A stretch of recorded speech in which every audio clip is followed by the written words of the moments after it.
Okay. So, Matthew, first of all, it's a real pleasure having this conversation with you. Your book brings a lot of structured and I would say provocative perspective on how we think about serious injuries and fatalities, especially by shifting the focus towards energy and controls, what I find particularly interesting in this work.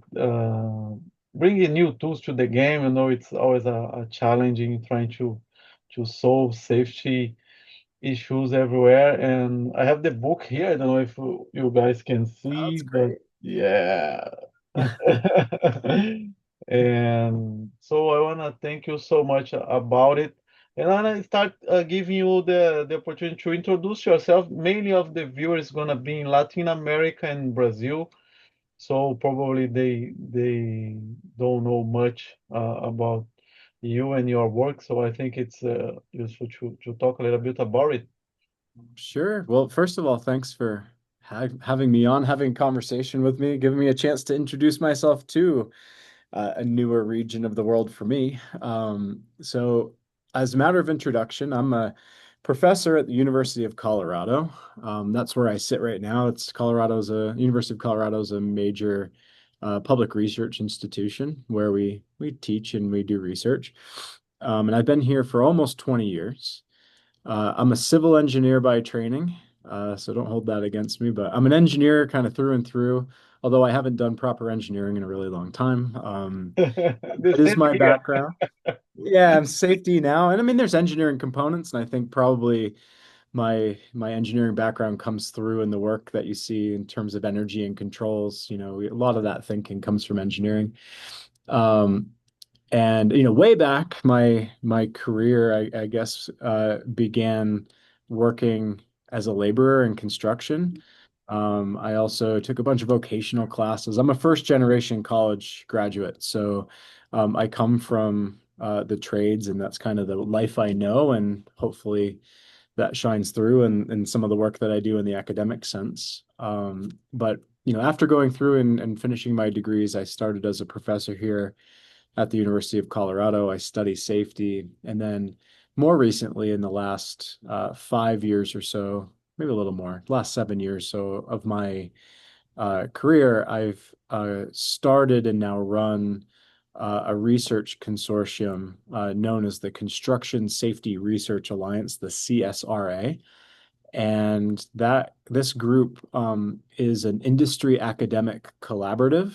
So we have about 120 companies and their representatives working with the academic team to do research together.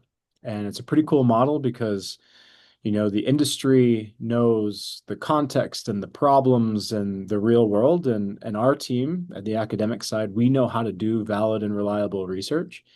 And by marrying those competencies together, and we each bring something to the table that the other half of the equation doesn't bring.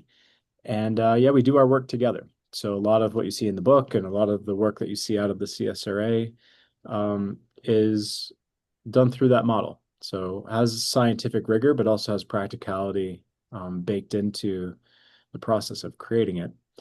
And what's also, I think, important to note is everything the CSRA produces is made available for free globally to anybody who wants it. That even includes virtual attendance at the summit we have every year and everything else. So if you're a consumer of safety science and hopefully new practical tools, I'd encourage folks to check out the organization and follow, the work that's being done and access the tools for free because it's whether you're a member and a contributor or not, you get access to what the group creates. So um, yeah, Yeah, that's a yeah, little bit about me. It's, I could go on and on, but that's yeah. probably enough. I think you put together both sides as you mentioned, and it's a criticism that we receive when I wrote my book. I had something in mind like this, bringing some practice. I have written some papers as well, but pretty much on the second hand activity. Mainly, I'm a industrial professional, and people are always asking, okay, so how do I do this? And when I started reading the book and I realized about the group I said, oh, that's a great stuff to do together, because it's always tough to doing the research. Meanwhile, people are working, thinking about other stuff and everything. Having the space, having the professional to do this. Really happy that you guys are able to do this in a longer scale, because I read some stuff on the portal to be prepared for this conversation and really rich material over there. Yeah, thanks. You know, I think there's some magic to pulling industry and academia together. They've been pretty distant, frankly, in the past. You know, a lot of, academics are rightfully criticized sometimes for having their heads in the clouds and being very disconnected from the real world. And the industry is rightfully criticized sometimes for assuming that something is correct when it was just a hypothesis and creating this thought model that's never been tested or something along those lines. And so we all had something to improve on, and working together, we've been able to accelerate the production of good research validated topics. So Yeah. like the proudest of that collaboration, I think, is something that has been long missing in our field. So Yeah, exactly. Yesterday we had a master class with Sidney Decker. We brought him to give three topics for the Brazilian audience, and he mhm. has also this experience, so it's something that makes him relevant in this field. But getting a little deep about your book, when I decided to write my book, I had a core problem that I wanted to solve. So that's my first question to you. What core problem were you trying to solve that traditional approach were not addressing? Yeah, well, so I can comment on the kind of the North American perspective, like the motivation for the work that the book itself and the work that we've been doing through the Research Alliance. We've had a persistent trend where you know we've had some really good progress in terms of reducing lower severity injuries. So, in the US, we call it the recordable injury rate, but we're talking about generally, doctor visits, and, that number is predominantly influenced by low to medium severity injuries. And we've, last 20 years or so, we've cut that number in half, or the rate in half. But over the same period, we have not made the same progress in the fatality rate. In fact, statistically, it's been totally flat. And so we can speculate as to why that divergence has happened. It's kind of yet another argument against the safety pyramid, considering those ratios to be consistent, which was never suggested by the original authors, but that was an extension made. And so, what we really emphasized, and before I wrote the book, that was really an emphasis of the research, was what's different really about the high severity and low severity injuries. If they are diverging, we're getting better at one but not the other. What is different about the higher severity injuries that make them, so much more stubborn to move with the same safety programs? And without going into too much detail, it's, we've had generally safety has been something that we look after all types of injuries, right? We low and high severity, we've had kind of these zero injury goals, which imply that everything is preventable and we can take everything to zero, which I think has been since debunked.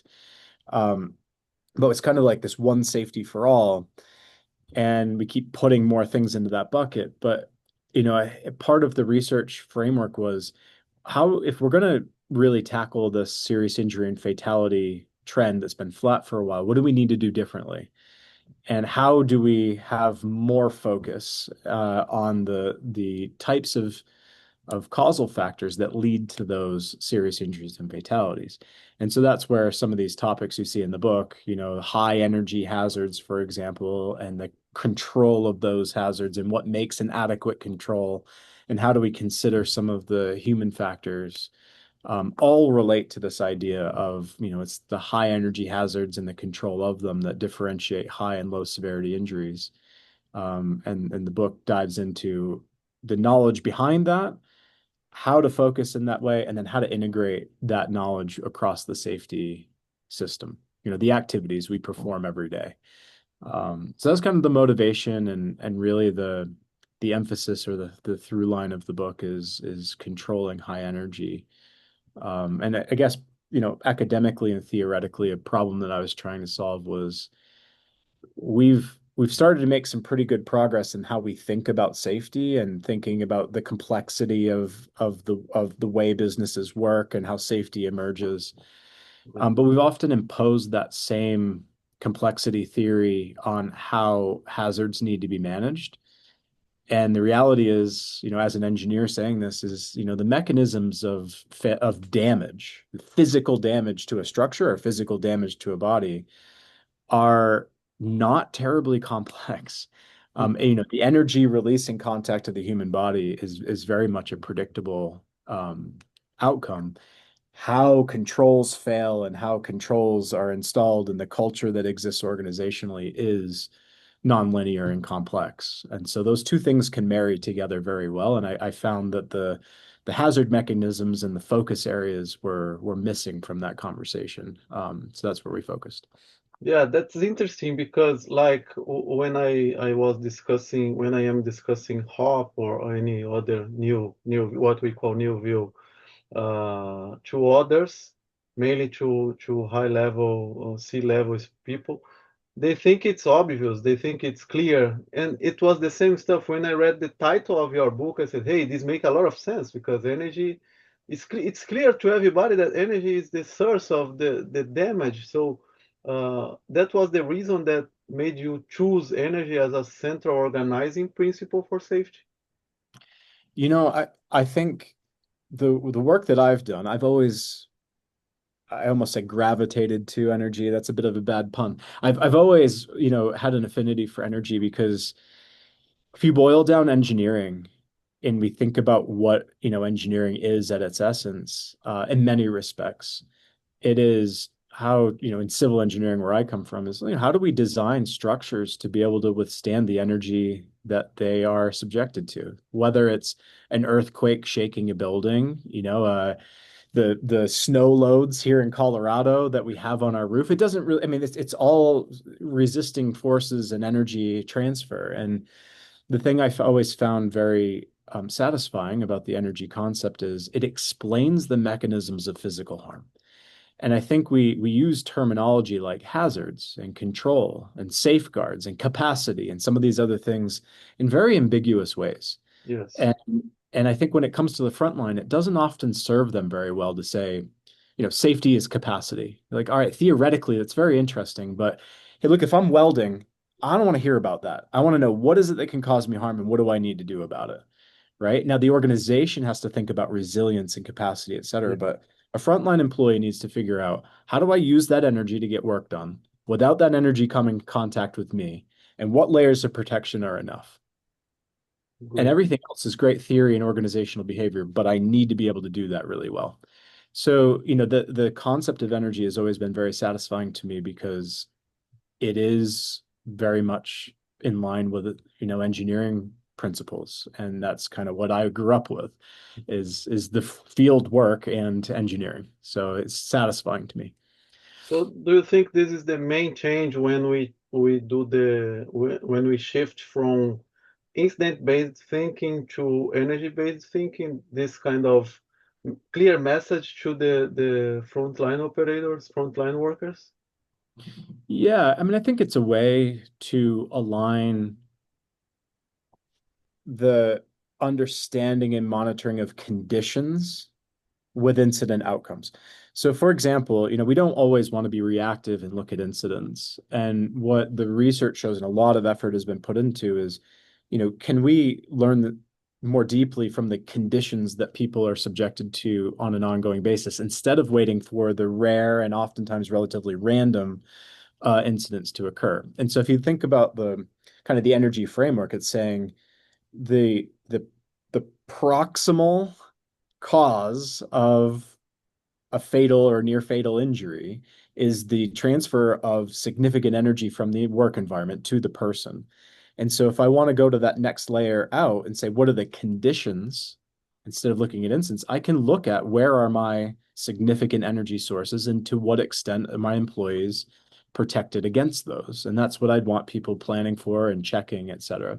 So I think it moves us a stage upstream. And when we say learning, and people will say learn from success or learn from normal work, that's one thing to say it, but how do I do it?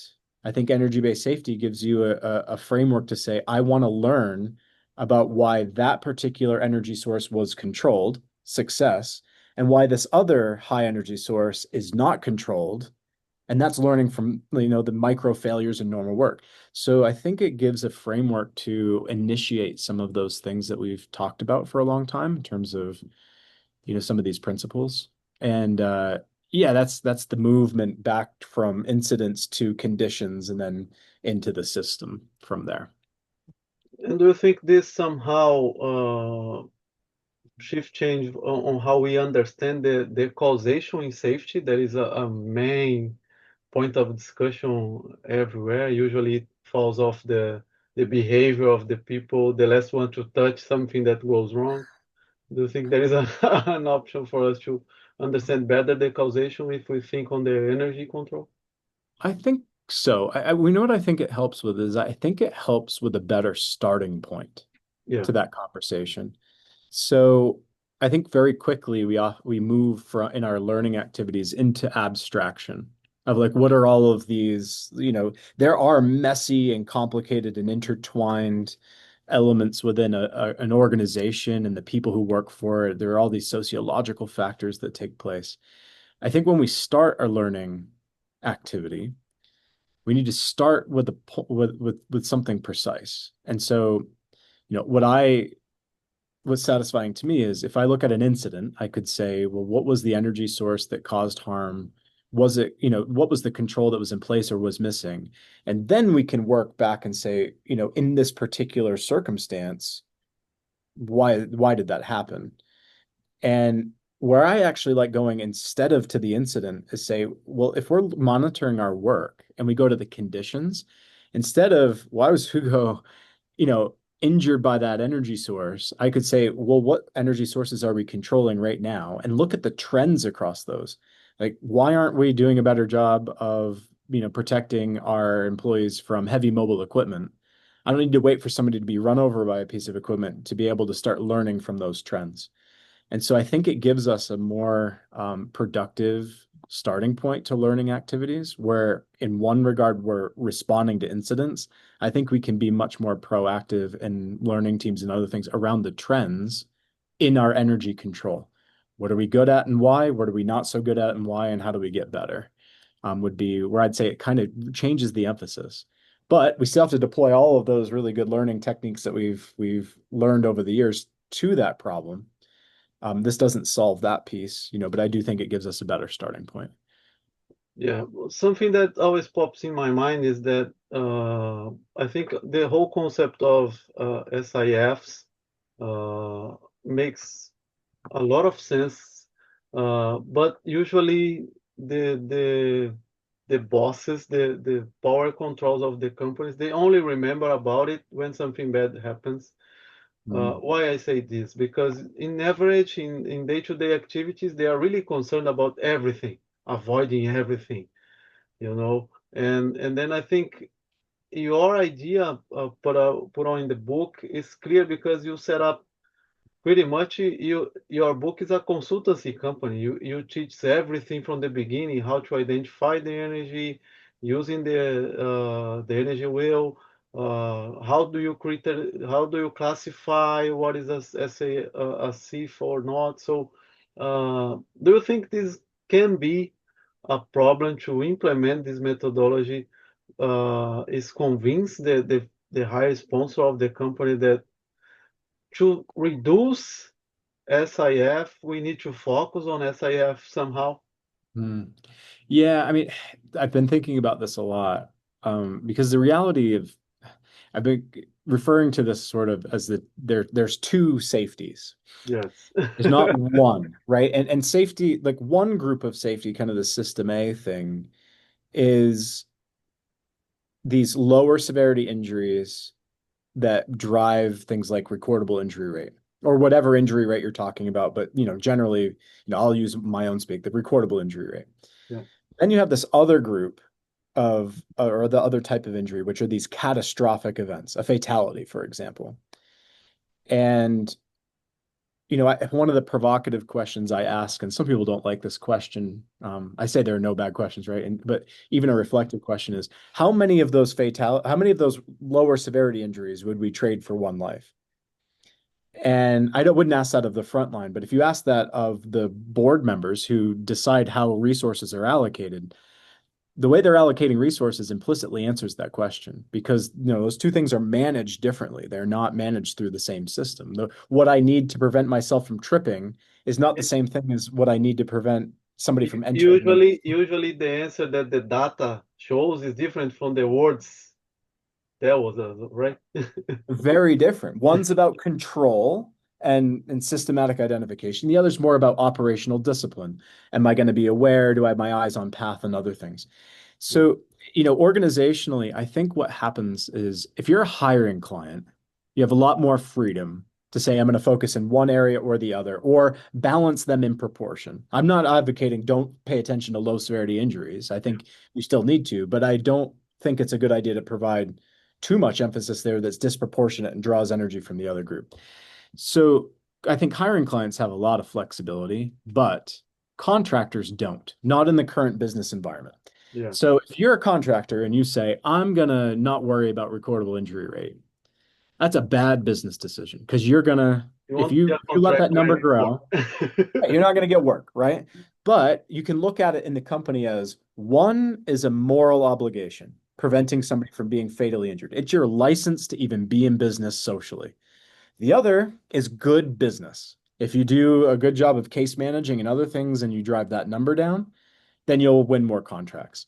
My argument is you need to do both.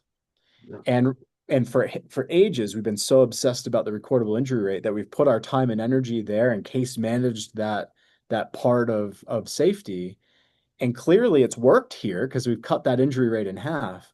But that fatality rate remained stable, and you have companies who have almost zero recordable injuries still having fatalities. yeah, And we haven't balanced those two things. So in the book, what I'm trying to do is use evidence and some scientific reasoning to pull some of that attention and say, if we're going to fulfill our moral obligation to keep people alive, we're going to need to have intense focus on the things that matter, drive those types of injuries and put these things at least in their proportional balance. And so I think, if I was a contractor, I'd say, I'm going to do the recordable injury rate stuff for business and because my clients tell me to, and that's the environment I'm in. But I'm going to do this as well because that I want to keep my employees alive, and that is my moral obligation to the company. It's good business to do. So I hope that the calculus of all of this changes and that contractors do have um, you know, aren't trying to manage this and the clients actually get on board with looking at new metrics and other things. But for the time being, companies have to mostly manage both. And it's important to recognize that and not just swing the pendulum from one to the other and ignore this and have bad business, or we're going to create a new set of problems. yeah. So two interesting stuff that came from your answer. Most of the companies worldwide, I think it's the same in US and everywhere. I've been in China and it was the same, are really concerned about the numbers with contractors. Sure. And I have a theory. Usually we give works to be done by contractors that we don't have expertise or we don't want to take the risks. So it's Mhm. obvious that they are under more pressure. The payment usually is lower than doing this internally and something that we don't control. But usually who manages the risks, and that's why I loved in your methodology, are the internal safety professionals, meaning that they don't know, they don't have expertise about what's going to be performed by the contractors, but they have the responsibility and the accountability to manage this safely. And having this methodology, you don't need to look at the work deeper, you need to look at the energy. So you can apply this, I would say, easier, being unresponsible, of course, but you have a clear path on what to do. Doesn't matter if it's a contractor or if it's a internal an FTE or so. So give me your thoughts on this, please. Yeah, I mean, I think it can be used because it's based on some pretty fundamental, first principles. It could be used by, say, the front line for their planning. So this could be the contractor for planning their work, and it could be used, let's say, by a hiring client for their observation or audit program when they do their checking. Yeah, If we carry the same general language and same definitions and same expectations, then it allows us to the have a conversation that's clear and precise and allows us to put things in balance. So I think where I see things break down in the client contractor relationship is if we say to the contractors, I want you to plan, use the energy wheel and think about the stuff that kills you and think about high energy and control. And then all of a sudden we come in as the, hiring client, we say, that's what we want you to do. And then they come in and they're looking at picky things like, keep your eye on path. Where's your cone? You have you picked up your eyeglasses for a second. Those things are totally misaligned and it happens. And so you say, I want this, and then you check on that and reward on this other yeah. thing. And they're just going to ignore this other piece of things because you're demonstrating what you care about. So I'm hoping that these principles, if you think about, all right, let's think about energy and high energy and design and the way that we plan our work in our, pre-job briefs right before work happens, and the way that we check our work, how we measure safety, how we structure our learning activities and integrate this. I think it aligns the safety system towards serious injury and fatality prevention, and it gives us one common language to speak that has not existed previously because we use words like hazard and control and safeguard and even the names of our activities like pre-job and tailboard and all these things in such variable ways that people get confused. Yeah, I totally agree. And I have put a saying in my book that is based on the Bible that not knowing how to measure is the root for all evil in safety, because if you are measuring small stuff and you say you are really concerned about big stuff, you are not measuring well. So you gave some options to be measured and some options for KPIs. I wanna you to explain a little deeper about it. So how to measure better, because at the end of the day, this is what matters for the leadership, unfortunately, but that's what it is. Yeah, I struggled with this, like what to include in the book and what not to include in the book. And the reason I say that is I would say I've had two major threads of research. Okay. This idea of energy and control, and they're related, but energy and control and alignment in the systems and all of that. And the other major thread, if you look at the CSRA work, is in measurement. It's looking at things like recordable injury rates, the statistical and theoretical analysis of that, looking at alternative metrics to that. And we bring in concepts of energy, whatever, but they're two complementary threads. And I only had one chapter in the entire book on measurement.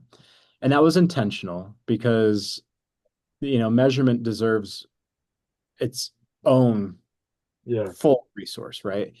Well, I couldn't have gotten to all those things in the one chapter. So in the energy-based safety book, the focus I put it was on, why are some of the, why are our traditional metrics, lagging metrics in particular, less than ideal? And what are some examples, because you say that, I think everybody nods along, like, yeah, recordable injury rate and lagging indicators aren't great. Everybody knows this. Yeah. But we've left, we leave a void. A board member says, okay, great. Now what do I measure? And so I wanted to share one example of something that could be measured. And that's where I was sharing high energy control assessments. And that would be, let's say you and I visit a site. We can measure safety anytime we want if we look at what high energy hazards is the crew working with and which ones are have a direct control and which ones don't. And if we want to have an assessment of the safety of that work from a SIF perspective, serious injury fatality perspective, we can get that information anytime. And we can be structured in that. High energy means something. It's not what you think and what I think. There are rules, right? And there are direct controls and there are rules to what makes an adequate control. So I wanted to give one example, but I'll say it here, like there is so much more out there. It's not just about like monitoring controls, but also measuring what are the activities that we're doing to support energy control? What does the climate look like in the organization? That matters as well. looking at not only the quantity of what we do, but the quality of what we do to keep our employees safe. So there are a lot of dimensions to measurement, and I think we've made really good progress in that realm. But I purposely didn't get too deep into measurement in this book because then it goes from being 190 some odd pages to 400 pages, and then nobody wants to read it. So it needs to be small pieces. I agree, but good answer. Professor, Yeah. have you seen already any company putting your ideas in practice in a decent way? Something that you can mention that, okay, they are doing I want, what I imagined when I wrote. Yeah, you know what is kind of maybe a bit different about this book than maybe some others that have existed in the past that are similar is I wrote this book after years of working with companies deploying these strategies already. So I think a lot of times in safety, a book precedes implementation. People hear about a concept and then they implement it. I've been working with well over 150 companies, Wow. putting these concepts into practice before I ever wrote the first word of the book. And I think, not only did that create, a knowledge base, but I think it also creates a sense of community around it. So I oftentimes reference the Edison Electric Institute in the book because they've done, even one of the chapters on learning on the safety classification and learning model came from work done within that community. So, right there, you end up having, 3 dozen companies making excellent progress in the deployment of the energy wheel, high energy and direct controls, pushing the boundaries of how we align learning and the quality of the planning activities and so on. So there's a very robust kind of user group that existed before the book, and now that group is exploding with different sectors and different regions of the world getting informed about the ideas, which I think is amazing because not only is there a framework that people can share, but there is a reference group of companies that have learned things already that the rest of the world and other industries can learn from and they're very open about sharing it. In fact, we have a repository where, well, as people put together trainings and posters and field guides and other things, we post them for free for everybody to access and adapt and make their own and improve, and that makes a big difference. I think it really accelerates the time to implementation or the Great. pace of implementation. Great. We are going to the end. Unfortunately, in those kind of good conversations, time flies. But I want to make a final question before we wrap up. What would be one idea from the book that you wish more leaders truly understood? There's something that you think, okay, if they understand this, my job would be paid. For leaders of a company, Both, yeah, we can think as a yeah. company. Just organizational leaders. It's a good question. I don't know. I put so many ideas, so many of the priorities in the book, but if I had to pick one, I think I would like them to be uncomfortable with where we are in safety right now and that we've done a good job at what they've asked us to manage, which are low severity injuries, but we have fatalities at the same rate as we did 20 years ago. I'd want them to know that and be uncomfortable with it, but be confident that there's a path forward that's based in evidence. And that's really for after the first couple of chapters, that's the rest of the book is what is the evidence base and how can you move forward in a direction where there's peer-reviewed, empirical, scientific work that helps guide a path forward or light the pathway forward. So that would be kind of the two-pronged piece. I want that, leaders to be uncomfortable with a status quo, but confident in a path forward. And knowing that, that pathway is not complete and they could lay the next brick, right? They could lay the next paver if they contribute. That would be my key takeaway, I think, of the book. That's what I hope that a leader would take away if they read the whole thing is Yeah, that's a very great confident. takeaway, by the way, because I think it works for many things, not only. this book, but many, many things. Yeah. Professor, I wanna thank you, but before that, I call this marketing time. So where people can find the book, where people can, I don't know if there are other things that you are offering, like consultancy or training or anything that where you can be found or how people, I don't know if you give speech for private companies. So it's your time for marketing. Oh, well, hey, I appreciate the ability to provide a pitch and some last thoughts.